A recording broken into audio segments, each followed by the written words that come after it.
Buenos días, América Latina, buenas tardes, España republicana y plurinacional. Hoy es martes 11 de febrero y este es nuestro sumario. Podemos ha convocado su quinta Asamblea Ciudadana para prepararse ante un posible adelanto electoral. Ione Belarra volverá a presentarse a un segundo mandato. Los 6 de Zaragoza, los jóvenes condenados a 6 años de prisión por protestar contra Vox en un mitin de la ultraderecha, llevan ya más de 300 días encarcelados sin que el gobierno haya tramitado el indulto solicitado. El asesinato de una mujer en Benalmádena a manos de su marido, que había denunciado y la jueza le denegó una orden de protección, vuelve a situar al Poder Judicial como un problema para acabar con las violencias machistas. En el Consejo de Ministros se ha aprobado la subida de 50 euros al mes del salario mínimo interprofesional. El Ministerio de Hacienda obligará a tributar por primera vez por el salario mínimo tras negarse a adaptar el IRPF a la subida de 2025. El Gobierno central ha autorizado también hoy la expropiación de 100 metros de territorio marítimo en el municipio almeriense de Carboneras, para derribar el hotel El Algarrobico, un símbolo de la especulación urbanística. El gobierno de Estados Unidos ha aprobado aranceles del 25% contra la importación de acero y aluminio de todo el mundo. La medida afecta a las empresas españolas del sector, mientras que la Unión Europea todavía no se ha pronunciado. En Oriente Medio jamás ha retrasado la liberación de los rehenes israelíes por el cumplimiento del alto al fuego por parte del Estado ocupante.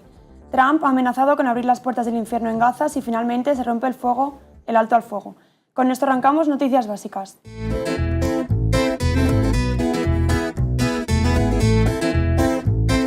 Podemos ha convocado su quinta asamblea para los días 12 y 13 de abril. Los morados quieren estar preparados ante un posible adelanto electoral. El secretario de Organización de los Morados, Pablo Fernández, ha comunicado la apertura del proceso. Convocamos la quinta para que la izquierda esté fuerte y los cambios vuelvan a ser posibles en este país. Queremos estar preparados ante la situación de evidente debilidad y parálisis del Gobierno, ante los mensajes que está lanzando. Queremos estar listos para cualquier escenario. Esta misma mañana, la actual secretaria general, Ione Belarra, ha comunicado que se presentará a un segundo mandato para liderar la formación. Siento que nuestra tarea está a la mitad y creo que estamos en condiciones de terminarla con éxito. Esa tarea no es otra que volver a tener una izquierda fuerte en España, para cambiar todo lo que tiene que ser cambiado. Una izquierda que esté orgullosa de serlo. Una izquierda con capacidad de transformación, con capacidad de hacer realidad su programa. Una izquierda de poder y de gobierno.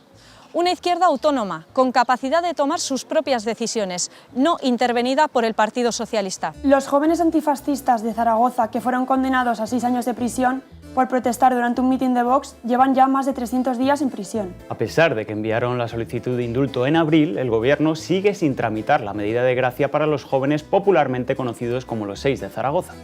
Para defender a los jóvenes y presionar al gobierno para que conceda el indulto, se ha convocado una manifestación de solidaridad para el próximo 12 de abril en Zaragoza, fecha en la que se cumplirá un año del encarcelamiento. El padre de Javichu, uno de los jóvenes encarcelados, critica que nadie del gobierno le importe la situación de su hijo. Se me hace raro pasear por Madrid pensando que a nadie le importa que mi hijo lleve más de 6 meses en la cárcel solo por salir a manifestarse contra Vox.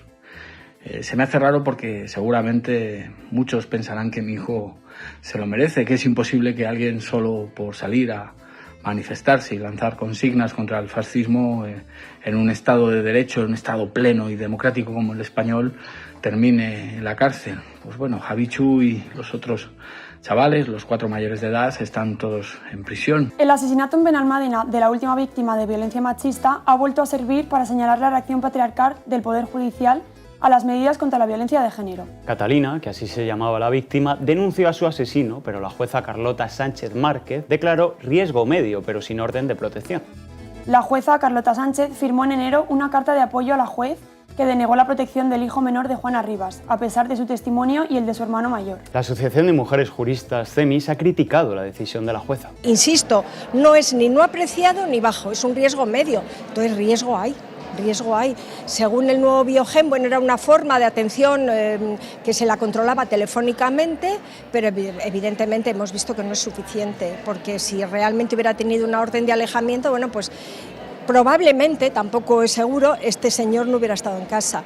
Probablemente, nunca sabemos, porque desgraciadamente muchas con orden de protección también son asesinadas, pero bueno, es un caso llamativo. Pedro Sánchez ha criticado por primera vez la mala praxis de los jueces como un riesgo para la seguridad de las mujeres. Porque es ahí donde menos sesgos machistas deberían existir. Hay interrogatorios que no despejan dudas, las aumentan, que no mitigan el dolor, lo hacen más profundo. Por tanto, no permitamos que una mala praxis o la falta de empatía lleven a una sola mujer a preguntar si merece la pena la denuncia. Cambiamos ahora de asunto porque los más de 2 millones de trabajadores que cobran el salario mínimo van a haber incrementado su salario en 50 euros al mes. La subida del 4,4% sitúa el salario mínimo interprofesional en 1.184 euros al mes en 14 pagas, pero sigue sin llegar al 60% del sueldo medio. El acuerdo ha sido firmado por el Gobierno, Comisiones Obreras y UGT. La patronal no ha firmado el acuerdo, pero la ministra de Trabajo le ha agradecido sus propuestas. También quiero agradecer su aportación, en esta ocasión sí, a la mesa del diálogo social de la patronal española. No fue posible el acuerdo, pero volvieron al redil, es decir, que trabajaron en la mesa de diálogo social. Permítame que les diga esto porque tuvimos 11 meses valle en los que nos encontramos a una patronal española que no reconocíamos. Comisiones Obreras y UGT han vuelto a valorar positivamente la subida de 50 euros sin perder su objetivo, de que el salario mínimo interprofesional llegue al 60% del sueldo medio. España tiene que subir los salarios, España tiene que trasladar la mejora de las empresas, de la situación económica de las empresas, a la generación de más empleo y a la retribución con mejores salarios, y en ese sentido creo que hoy damos una buena noticia. Pensar que este país en estos momentos tiene una cuestión fundamental que abordar, que son los salarios, y en ese sentido el SMI es un gran instrumento porque sirve, porque ayuda a que se cree la conciencia y la necesidad de subir los salarios en nuestro país. La incógnita sobre la subida del salario mínimo estaba en si el Gobierno iba a aumentar la cantidad mínima de exención del pago del IRPF o si de lo contrario los trabajadores que cobren el salario mínimo van a tener que tributar a Hacienda. Finalmente, el Ministerio de Hacienda obligará a tributar por primera vez el salario mínimo tras negarse a adaptar el IRPF a la subida de 2025. El líder del Partido Popular, Alberto Núñez Feijóo, que ha estado esta mañana en la COPE, está en contra de todo, en contra de subir el salario mínimo y también en contra de que se amplíe el mínimo exento de IRPF. Es un buen negocio para el Gobierno, un negocio bastante regular para los trabajadores y un negocio, en fin, con muchas trampas, ¿no? María Teresa Pérez, portavoz de Podemos, ha estado esta mañana en el tablero y ha criticado la decisión de Hacienda de obligar a los trabajadores que cobren el salario mínimo a pagar el IRPF por primera vez. Yo sí creo que es a conciencia y que es la dinámica del PSOE. Creo que subir el salario mínimo está bien en general, aunque en esta legislatura están siendo subidas bastante más tímidas que en la legislatura anterior. Y si encima de que es una subida tímida, de facto, se te va a quedar en nada, en una subida ínfima, simbólica, porque parte de esa subida la tienes que pagar en IRPF, pues no mejora el poder adquisitivo de la gente cuando no se pueden permitir pagar el alquiler o también les cuesta mucho pagar la cesta de la compra porque suben los alimentos, etcétera. La ministra de Hacienda, María Jesús Montero, es también secretaria general del PSOE andaluz y en calidad de este último cargo ha comparecido delante del hotel El Algarrobico situado en Almería para defender su demolición. Eso fue ayer, pero hoy el Consejo de Ministros ha aprobado la expropiación de 100 metros de territorio marítimo en el municipio de Carboneras, para iniciar los trámites de la demolición del símbolo de la especulación urbanística y degradación ambiental del litoral mediterráneo. Me gustaría deciros que para el Gobierno de España significa poner fin al mayor atentado medioambiental que ha sufrido el paraje natural. De hecho, han pasado casi 20 años y una infinidad de litigios hasta que se paralizaron estas obras, pero sin embargo el hotel ilegal sigue en pie, habiéndose convertido en el símbolo de la depredación inmobiliaria que tanto ha dañado nuestro litoral. Con la expropiación aprobada en el Consejo de Ministros de los 100 metros de territorio marítimo, no se desencalla la situación de la mole del Algarrobico. Para que sea demolido, la Junta de Andalucía tiene que expropiar otros tantos metros de tierra dentro del territorio que circunda el hotel. Este procedimiento puede volver a dar comienzo a un litigio judicial que podría retrasar años la voladura del mamotreto en el Parque Natural del Cabo de Gata. La portavoz del Gobierno andaluz, Carolina España, muestra disponibilidad para derribarlo, aunque con alguna crítica. Es urgente, es necesario, tiene que hacerlo, tiene la obligación, por lo tanto le pedimos que ponga día y hora para esa demolición. porque desde el Gobierno andaluz estamos comprometidos en la colaboración institucional, pero nosotros no podemos ni gestionar los residuos, ni la restauración, ni hacer la restauración de la playa hasta que no se produzca esta demolición. Para derribar el algarrobico habría una forma más sencilla y rápida que pasa porque el Ayuntamiento de Carboneras, gobernado por el PSOE, dé marcha atrás a la autorización urbanística que se aprobó en 2003. Donald Trump ha vuelto a aprobar aranceles contra las importaciones, esta vez no contra un país, sino contra el acero y el aluminio de todo el mundo. En concreto, Trump ha impuesto un arancel del 25% a todo el acero y aluminio que entre en Estados Unidos.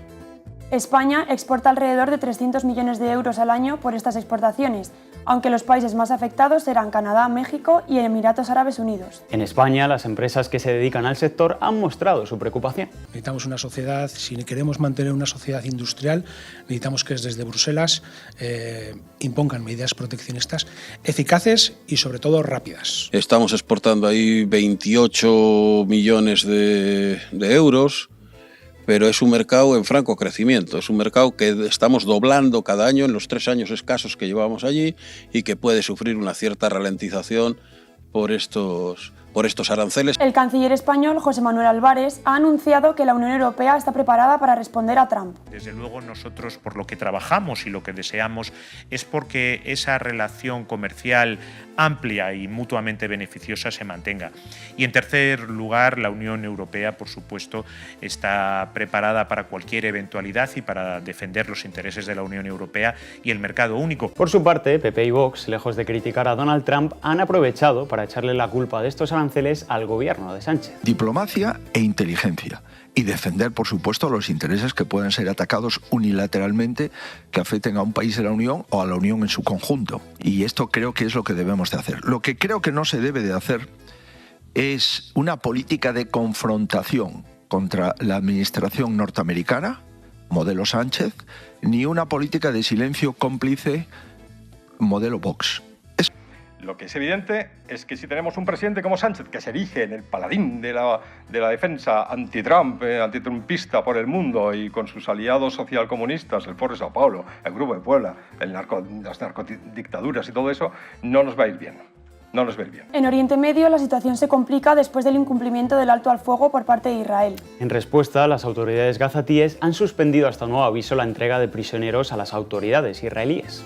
Donald Trump, gran aliado de Netanyahu, ha amenazado a la Franja de Gaza con abrir las puertas del infierno si no se liberan a los prisioneros israelíes que fueron detenidos el 7 de octubre de 2023. Y con todo esto terminamos hoy con nuestro reportero Willy Veleta, que ha estado en la manifestación por el derecho a la vivienda en Madrid, a ver qué nos cuenta. Ni casa sin gente, ni gente sin casa. Vamos a hablar con la gente que está en situación vulnerable, con los jóvenes que tienen el panorama muy complicado. Ya ves cómo están las cosas, Willy. El partido en el gobierno tirando, le cuesta mucho trabajo. Al suele girar el cuello a la izquierda le cuesta mucho. Me hicieron el contrato para 7 más 3 y gracias a Dios tengo mi casa. Pero lo has pasado mal, ¿no? Muy mal, muy mal. Me tiran 9 años de lucha y muy mal, pero ahora estoy bien, pero se pasa muy mal, muy mal, muy mal. Rafa, ¿cómo está tu situación en este momento? Mi situación está jodida por culpa de estos gobiernos que pasan absolutamente a hacer nada más que bla, bla, bla y bla, bla, bla. En ese momento no tengo a dónde ir. Vivo en mi casa con 5 personas, una niña de 2 meses. Hace año y medio estaba negociando mi casa a comprarla. Ha llegado un tal maldito Juan Manuel de Solvia sabiendo que yo estaba comprando la casa y la ha vendido a otra persona. Ha llegado a mi casa el hombre el sábado y dice que si no le desocupo la casa, tiene a alguien que le va a dar 3.000 euros para que nos tire a la calle. El fondo buitre Cerberus ha comprado la vivienda donde estoy viviendo yo con mis hijos y tengo un desahucio el 28 de febrero a las 10 de la mañana. ¿Y dónde vas a irte a vivir? Es que no tengo dónde ir. ¿Cómo lo tienes tú ahora para alquilar una vivienda? Pues 800 euros una habitación y si quieres un piso completo, olvídate, porque tienes que trabajar y tendrías que emplear el 80% de tu sueldo o más a la vivienda. Tenemos un sueldo que tampoco se ajusta a lo que te pide el mercado. Y hay veces que ni siquiera con el 80% de tu sueldo puedes alquilar una vivienda digna. No hablemos ya del vivir solo. O sea, eso ya es algo imposible a corto, medio, incluso a largo plazo. Me he resignado a quedarme con mis padres, pues termino la universidad, comienzo a trabajar, pero la situación de vivienda, pues no me voy a poder mover. También te afecta porque a la hora de desarrollarte como persona, ¿no? Claro, justo, es eso. Intentas crecer un poco como persona y tal, pero es que es imposible si no tienes una vivienda donde desarrollarte. Tú por tu cuenta, sin tus padres. No llegamos, no llegamos. Aunque se suba, por ejemplo, el salario mínimo, no es comparable a cómo está subiendo el coste de la vida, no es comparable a cómo está subiendo el coste de alquiler, por tanto, no podemos tener ni aspirar a una vida digna. Y con esto nos despedimos por hoy. Recuerden hacerse socios y socias de Canal Red en apoya.canalred.tv o en el QR que aparece ahora mismo en sus pantallas. Regresamos mañana con más noticias y ya veremos si mejores. Sean felices.